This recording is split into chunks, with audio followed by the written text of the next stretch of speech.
జూబ్లీహిల్స్ ఉప ఎన్నికల్లో ప్రజలు బీఆర్ఎస్కు గూబగుయ్యమనేలా తీర్పు ఇవ్వబోతున్నారన్నారు పొన్నాం ప్రభాకర్.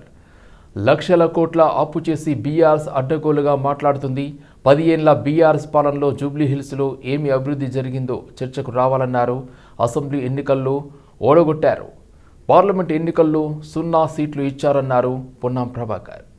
కంటోన్మెంట్ ఉప ఎన్నికల్లో బీఆర్ఎస్కు ప్రజలు బుద్ధి చెప్పారు. ఇప్పుడు జూబ్లీహిల్స్ ఉప ఎన్నికల్లో బీఆర్ఎస్ అడ్రస్ గల్లంతు చేస్తారు. జూబ్లీహిల్స్లో దొంగ ఓట్లు నమోదుకు బాధ్యత బీఆర్ఎస్ బీజేపీలది. 10 ఏళ్ల బీఆర్ఎస్ హయాంలో జూబ్లీహిల్స్ ప్రజలను ఎలా వేధించారో అందరికీ తెలుసు. అక్రమ కేసులు పెట్టారు, ఇండ్లు కూలగొట్టారు.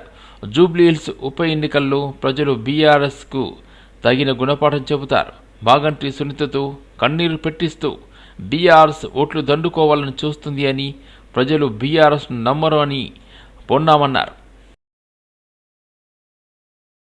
రాష్ట్రాన్ని అప్పులమయం చేసి భవిష్యత్తు అభివృద్ధికి లేకుండా చేసినటువంటి పరిస్థితిని గమనించిన ప్రజలు టీఆర్ఎస్ పార్టీని చావు దెబ్బ కొట్టి ఓడించి ఇంకా బుద్ధి రాలేదని పార్లమెంట్లో 0 సీట్లు ఇచ్చిన తర్వాత అవగాహన లేకుండా మాట్లాడుతూ ఉన్నారు. తెలంగాణ రాష్ట్రంలో జరిగినటువంటి ఖైరతాబాద్లో కూడా ప్రజలు విజ్ఞతతోటి అభివృద్ధిని ఆకాంక్షిస్తూ ఈ ప్రభుత్వం రేవంత్ రెడ్డి గారి నాయకత్వంలో ఉన్న కాంగ్రెస్ పార్టీ ప్రజాపాలన ప్రభుత్వంలో అక్కడ జరిగిన ఉప ఎన్నికల్లో కాంగ్రెస్ పార్టీ అభ్యర్థిని గెలిపించినారు. కంటోన్మెంట్లో ఇక్కడ కూడా తప్పకుండా ఈ ఉప ఎన్నికల్లో కూడా 100% ప్రజలు విజ్ఞతతోటి కాంగ్రెస్ పార్టీని గెలిపిస్తున్నారని అసహనంతో నోటికొచ్చినట్టు మాట్లాడుతూ ఉన్నారు. ఉనికి లేదు ఇక్కడ. నేను జాలి పడతా ఉన్నా నా సోదరి పట్ల.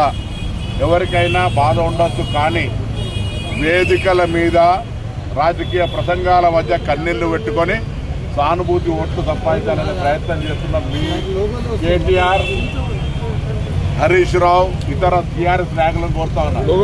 మీరు 10 సంవత్సరాలుగా జూబ్లీహిల్స్ చేసిన అభివృద్ధికి సంబంధించిన చర్చ రెడీ. ఆ అంశం చెప్పలేక కన్నీళ్లు పెట్టుకొని ఒకరు ఓదారుతుంటే ఈ డ్రామా అంతా కూడా సినిమాలో చూసినట్టు అనిపిస్తూ ఉంది. మా అభ్యర్థి కాంగ్రెస్ పార్టీ అందరం కలిసి ఒక యువకుడిగా ఇక్కడున్న నియోజకవర్గం, మా ప్రభుత్వంలో నియోజకవర్గాన్ని రోల్ మోడల్గా జూబ్లీహిల్స్ చేయాలనే ఆలోచనతో ఎంపిక చేయడం జరిగింది. తెలంగాణలో మద్యం దుకాణాలకు టెండర్ల ప్రక్రియ జరగనున్న వేళ ఎమ్మెల్యే కోమటిరెడ్డి రాజగోపాల్ రెడ్డి మునుగోడులో కొత్త నిబంధనలు పెట్టారు. తాను గెలవగానే నియోజకవర్గంలో బెల్ట్ షాపులు లేకుండా చేస్తానన్నారు. నియోజకవర్గంలో మద్యం దుకాణాలు ఏర్పాటు చేసే వ్యాపారులు పలు సూచనలు పాటించాలన్నారు. ఊరి బయట మాత్రమే మద్యం దుకాణాలు పెట్టుకోవాలని, సిట్టింగ్ లేకుండా చూసుకోవాలన్నారు. బెల్ట్ షాపులకు మద్యం విక్రయించొద్దన్నారు. ఎవరిని ఇబ్బంది పెట్టాలన్నది తన ఉద్దేశం కాదని, యువత మద్యానికి బానిసలు కావద్దన్నదే తన ఆరాటమన్నారు. ఎమ్మెల్యే సూచనల మేరకు పార్టీ నాయకులు నల్గొండ ఎక్సైజ్ అధికారికి వినతి పత్రం అందజేశారు. నా నియోజకవర్గం మున్గోడు నియోజకవర్గంలో మాత్రం నేను మాత్రం ఎట్టి పరిస్థితుల్లో నేను నడవలేను. నాకు ఈ పదవి ఉన్నా లేకున్నా పదవి ముఖ్యం కాదు. నాకు ప్రజల ఆరోగ్యం ముఖ్యం, ప్రజల ప్రాణాలు ముఖ్యం. టెండర్ లేచి వైన్ షాప్ వాళ్ళకి ఏం చెప్తున్నామంటే, మీరు టెండర్ లేదలుచుకుంటే వైన్ షాపుల పక్కన పర్మిట్ రూమ్ అని ఉంటుంది. అది మా డే టైంలో తాగుతుర్రు. అక్కడికి వచ్చి అక్కడ అందరి చుట్టుపక్కల ప్రాంతంలో అందరికీ ప్రాబ్లమ్స్ అవుతున్నాయి. అక్కడ పర్మిట్ రూమ్ అనేది ఉండదు. మా మున్గోడులో మేము నడవలేమని చెప్పినాం. అలౌ చేయను. నేను ఎమ్మెల్యేగా ఉన్నంత వరకు ప్రజల ప్రాణాలు, ప్రజల ఆరోగ్యమే నాకు ఇంపార్ట్ తప్పితే ప్రజల జీవితాలతో ఆడుకునే ఎవరు ఏ పని చేసినా ఎట్టి పరిస్థితుల్లో ఒప్పుకునే ప్రసక్తే లేదు. ఊరు బయట ఉండాల్సిన వైన్ షాపు ఊరు సెంటర్లో ఉంటుంది. బెల్ట్ షాప్లోకి అమ్మొద్దంటే మళ్ళీ దొంగసాటుగా బెల్ట్ షాప్లో అమ్ముతున్నారు. అది అమ్మొద్దని చెప్తున్నా. ప్లస్ మళ్ళీ వీళ్ళందరూ వైన్ షాపులు అందరూ కలిసి సిండికేట్ అవుతుండ్రు. సిండికేట్ అవ్వడం వల్ల ఏమవుతుంది, రేటు పెంచి అమ్ముతుండ్రు, డూప్లికేట్ అమ్ముతుండ్రు. వేరే మండలాలు, వేరే నియోజకవర్గాలు, వేరే జిల్లా వాళ్ళు ఇక్కడ పార్టిసిపేట్ చేయొద్దు. వైన్ షాప్ లొకేషన్స్ కూడా తప్పున్నాయి. టౌన్లో, సెంటర్లో, పబ్లిక్ ప్లేసెస్లో పెట్టిండ్రు. అది ఊరు బయట పెట్టాలి వైన్ షాప్. అసలు తప్పకుండా ఈ మున్గోడుతో పాటు తెలంగాణ రాష్ట్రంలో ఈ ఎక్సైజ్ పాలసీని సమీక్షించి ఈ ప్రజల ఆరోగ్యం ఖరాబ్ చేసేది కాదు, ప్రజల ఆరోగ్యం మెరుగుపరిచే విధంగా మనం ఏ విధంగా ప్రభుత్వం పనిచేయాలనో ఆలోచన చేయాలని చెప్పి కూడా ప్రభుత్వం దృష్టికి తీసుకుపోతాను నేను తప్పకుండా. వికారాబాద్ జిల్లా తాండూరు మండలం సంగం కలాన్ వద్ద నిర్మించిన చెట్టినాడు సిమెంట్ ఫ్యాక్టరీ సంగం కలాన్ గ్రామ రైతులకు నష్టపరిహారం ఇవ్వాలని చేవెళ్ల ఎంపీ కొండా విశ్వేశ్వరరెడ్డి డిమాండ్ చేశారు. అలసత్వం వహించిన ఫ్యాక్టరీ యాజమాన్యానికి వార్నింగ్ ఇచ్చారు ఎంపీ. తక్షణమే రైతులకు పరిహారం ఇవ్వకుంటే ఫ్యాక్టరీ ముందు ఆందోళన చేపడతామని ఫ్యాక్టరీ యాజమాన్యానికి హెచ్చరికలు జారీ చేశారు.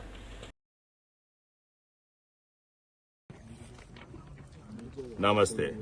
You should be ashamed to be owning this factory which is damaging your neighborhood villages.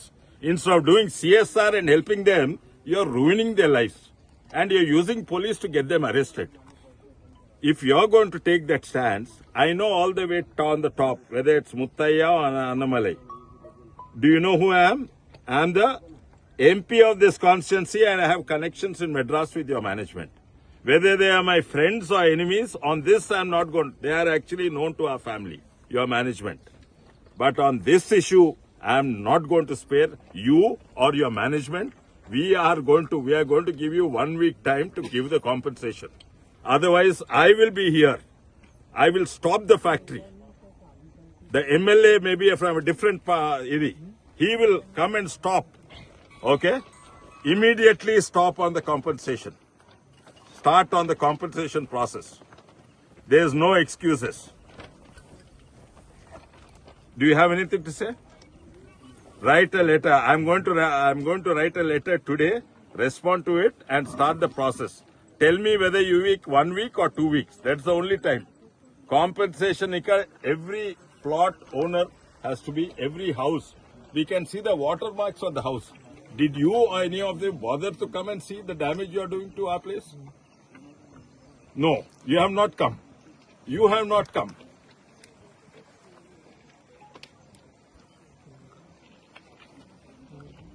Are you? They are not beggars, I say. బిచ్చపోళ్ళకి ఇస్తారు అట్లా మీరు తెలుగా బిచ్చపోళ్ళకి ఇస్తారయ్యా హౌస్ హోల్డ్ ఐటమ్స్ ఇండ్లు మునిగిపోతే కాంపెన్సేషన్ ఇస్తారు పొలాలు మునిగిపోతే కాంపెన్సేషన్ ఇస్తారు మీ బిచ్చం ఇక్కడ ఎవరు అవసరం లేదు నాకు కూడా మీ బిచ్చం అవసరం లేదు మీరు చేసే డ్యామేజ్ కు కాంపెన్సేషన్ మీరు ఎంత డ్యామేజ్ చేస్తే అంత కాంపెన్సేషన్ ఇవ్వాలి మీరు 10 రూపాయల డ్యామేజ్ చేస్తే 10 రూపాయల కాంపెన్సేషన్ ఇవ్వాలి మీరు ₹1,00,000 అంటే ₹1,00,000 ఇక్కడ పొలాలు పోయినాయి పంట పొలాలు పోయినాయి So I am going to give you a time, or you tell me the time. ఇప్పటి వరకు సాల్వ్ అయితే so 1 week or 2 weeks, let me know, and I will make sure I'll make this my mission to stop Chettinad Cements if they do not respect the local community, if they do not pay compensation. BC రిజర్వేషన్ల పరిరక్షణ ధ్యేయంగా ఈ నెల 18వ తేదీన నిర్వహించ తలపెట్టిన రాష్ట్ర బంద్ను జయప్రదం చేయాలని కోరుతూ పలు బీసీ సంఘాలు సిపిఎం రాష్ట్ర కమిటీని కోరారు. ఈ మేరకు హైదరాబాద్ ఆర్టీసీ క్రాస్ రోడ్లోని ఎంబీ భవన్లో సిపిఎం రాష్ట్ర కార్యదర్శి జాన్ వెస్లీని రాజ్యసభ సభ్యుడు, జాతీయ బీసీ సంక్షేమ సంఘం జాతీయ అధ్యక్షుడు R Krishnaiah, BC JAC co చైర్మన్లు జాజుల శ్రీనివాస్ గౌడ్ బంద్కు మద్దతు కోరి వినతి పత్రాన్ని అందజేశారు. 42% బీసీ రిజర్వేషన్లకు సిపిఎం రాష్ట్ర కార్యదర్శి జాన్ వెస్లీ సంపూర్ణ మద్దతు తెలిపారు. రాష్ట్ర బంద్కు సానుకూలంగా స్పందించిన జాన్ వెస్లీ బీసీ రిజర్వేషన్లపై కేంద్ర ప్రభుత్వం కూడా తమ వైఖరి వ్యక్తం చేయాలని కోరిన జాన్ వెస్లీ 9వ షెడ్యూల్లో బీసీ రిజర్వేషన్ల అంశాన్ని చేర్చాలని కేంద్ర ప్రభుత్వాన్ని కోరారు జాన్ వెస్లీ. బీసీ రిజర్వేషన్లపై జరుగుతున్న పోరాటానికి సిపిఎం కూడా మద్దతు ఇవ్వాలని కోరారు ఆర్ కృష్ణయ్య. ఈ నెల 18వ తేదీన జరిగే బంద్కు సిపిఎం సహకరించాలి. బీసీ రిజర్వేషన్ల పరిరక్షణ కోసం బీసీలు తమ శక్తి ప్రదర్శనకు ఇదే మంచి అవకాశం.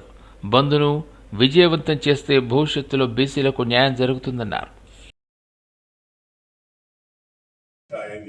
మండల కమిషన్ ఉద్యమం రిజర్వేషన్ల ఉద్యమం అప్పుడు కూడా వాళ్ళ సిద్ధాంతంలోనే బాబు తీసుకొచ్చి కులము వర్గము కులము అనే సిద్ధాంతం ఉన్నప్పటికీ వర్గానికి ఈ పేద కులాలన్నీ పేద వర్గంలో ఉంటాయనే దాని మీద ప్రతిపాదికమైన బలమైన ఉద్యమాలకు బీసీల పరిచయం రిజర్వేషన్ వర్గాల పరిచయం ఎప్పుడూ నిలిచింది సిపిఎం పార్టీ.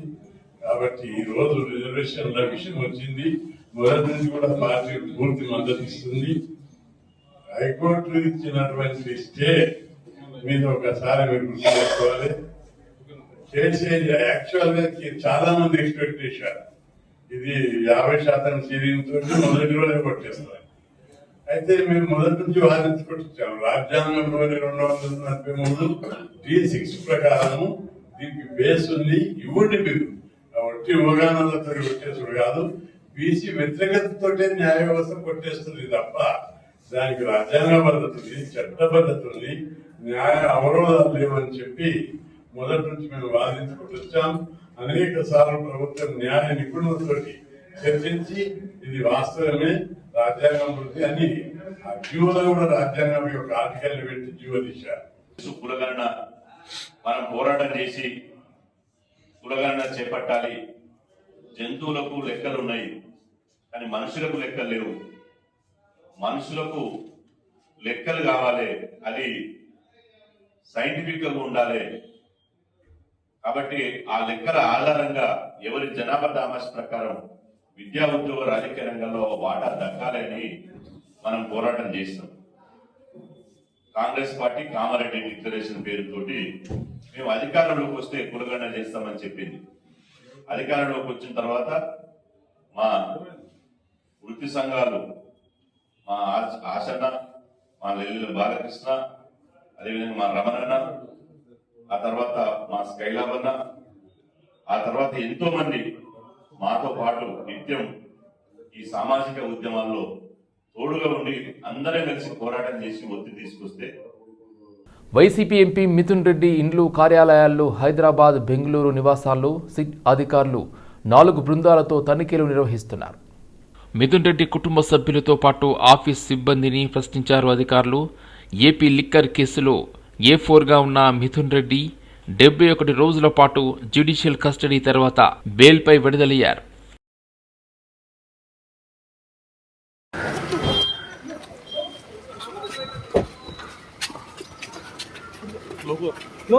పటోలా ఆర్ట్స్ వస్త్ర ప్రదర్శన ప్రారంభించారు నేపథ్య గాయని గాయత్రి వేదాంతం.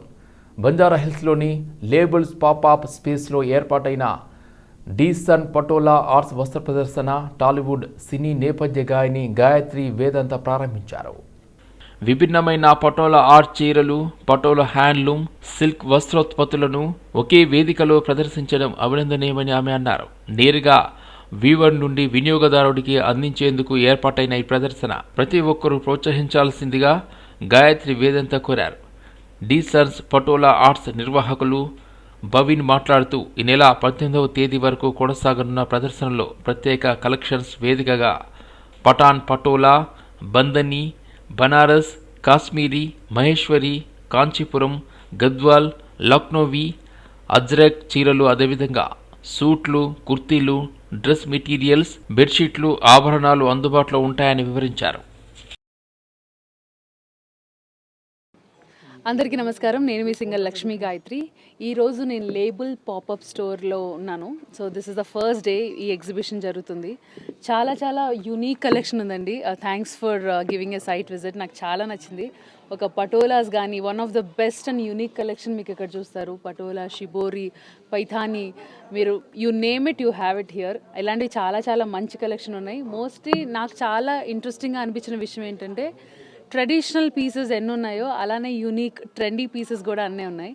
So today is the first day. 18th వరకు ఎగ్జిబిషన్ నడుస్తుంది. మీరందరూ కూడా తప్పకుండా రండి, విజిట్ చేయండి. And this is one of the best stores I have visited so far. Thank you so much and loving it here. Thank you so much. Yes, నేను కొన్ని private albums sign చేసి ఉన్నాను అండ్ ఒక 2-3 ఫిల్మ్స్లో కూడా పాడుతున్నాను. దాని updates ఇంకా ఇవ్వలేను, but hopefully మీ అందరు కూడా వినాలే, ఆ పాటలన్నీ ఎంజాయ్ చేస్తారని కోరుకుంటున్నాను. And lots of covers are coming up. Okay, మీరు చెప్పండి, ఏ పాట పాడమంటారు?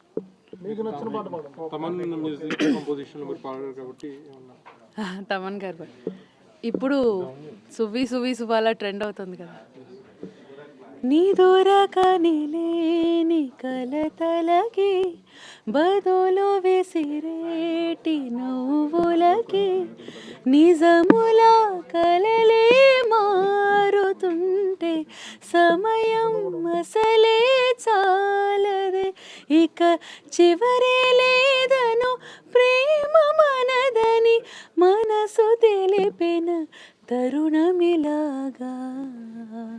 అందరికీ నమస్కారం. హైదరాబాద్ పీపుల్ ఖచ్చితంగా మా ఎగ్జిబిషన్కి విజిట్ అవ్వండి. ఫస్ట్ అందరికీ అడ్వాన్స్ హ్యాపీ దివాళీ. ఇక్కడ మా దగ్గర చాలా వెరైటీ ఆఫ్ కలెక్షన్ ఉంది దివాళీ కోసం. ప్లీజ్ లేడీస్ త్వరపడండి, టైం కూడా లేదు. 13 to 18th అక్టోబరే. యాక్చువల్గా ఫస్ట్ 19th అనుకున్నాం, బట్ అన్ఫార్చునేట్లీ 18 అయిపోయింది. సో టైం చాలా తక్కువ ఉంది, కలెక్షన్ చాలా ఎక్కువ ఉంది. Please do visit labels the popup space, Banjara hills, road number 1 opposite Taj Krishna lane. And collection వచ్చేసి మన దగ్గర పటోలా అండ్ బాందిని, బనారసి, పైథిని, అజ్రక్, లక్నోయి చాలా కలెక్షన్స్ ఉన్నాయి. Please do visit.